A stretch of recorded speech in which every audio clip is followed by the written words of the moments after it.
Shalom, kebenaran hari ini 4 Maret 2023 dengan tema Mengubah Wajah Hidup. Bapak Ibu Saudara yang dikasihi oleh Tuhan, kedatangan Tuhan Yesus adalah untuk membela hidup kekal kita. Artinya, fokus dari keselamatan adalah hidup kekal, yaitu bagaimana kita terhindar dari api kekal. Dan kita harus sungguh-sungguh memperhatikan hal ini. Suasana sukacita, suasana euforia di dalam ibadah, kiranya tidak mengaburkan dan tidak membutakan mata kita terhadap maksud kedatangan Tuhan Yesus. Ia membela hidup kekal kita. Itulah sebabnya menjadi satu persoalan penting yang harus benar-benar kita persoalkan, bahwa perjalanan hidup ini ada akhirnya. Dan satu hal yang kita minta kepada Bapa adalah berkenan di hadapannya, supaya kalau suatu saat kita meninggal dunia, maka kita benar-benar diterima di dalam kerajaan sorga.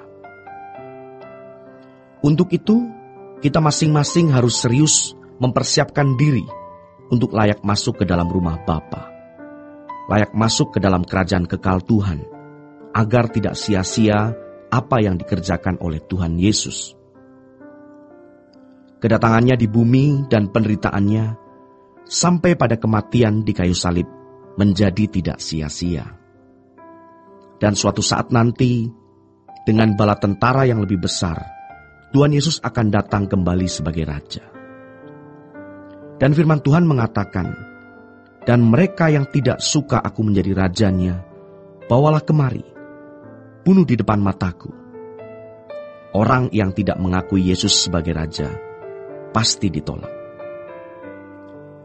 Saudaraku yang kekasih, kalau saat ini kita mengakui Yesus sebagai Juru Selamat, dan merayakan hari kelahirannya secara besar-besaran, tetapi jangan hanya memberi Dia tempat di hati sebagai bayi kecil.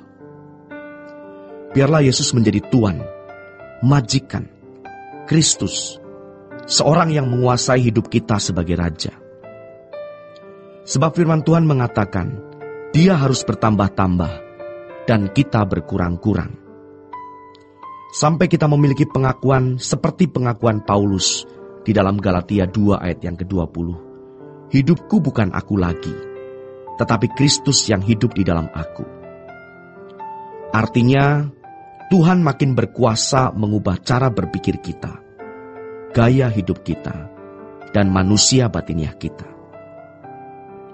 Seperti juga yang dikatakan oleh Paulus di dalam 2 Korintus 4 ayat 16. Meskipun manusia lahiriah kami semakin merosot, makin tua, fisik kita pasti akan makin merosot. Tetapi manusia batiniah kita diperbarui. Diperbarui kemana? Tentu harus ke arah Tuhan Yesus. Tuhan Yesus yang bukan hanya lahir, tetapi makin berkuasa dalam hidup kita. Dan pada akhirnya, semua kita mesti berwajah Kristus. Kalau sekarang kita jujur bercermin, wajah siapa yang terpampang di dalam batin kita? Firman Tuhan mengajarkan kepada kita agar kita menyelidiki hati kita, dan kita membawanya kepada Tuhan dan berkata, "Selidikilah aku, Tuhan." Saudara yang terkasih, setiap hari mestinya kita datang kepada Tuhan dan berkata, "Selidikilah aku, Tuhan. Ya Bapa, beri aku mengerti keadaanku di matamu. Masihkah ada dosa? Masihkah ada percintaan dunia?" Di situ kita bercermin. Dan Roh Kudus tidak mungkin tidak memberitahu kepada kita. Roh Kudus pasti memberitahukan hal-hal yang harus kita tanggalkan, kita tinggalkan, agar kita dapat mengenakan manusia baru yang terus-menerus diperbarui.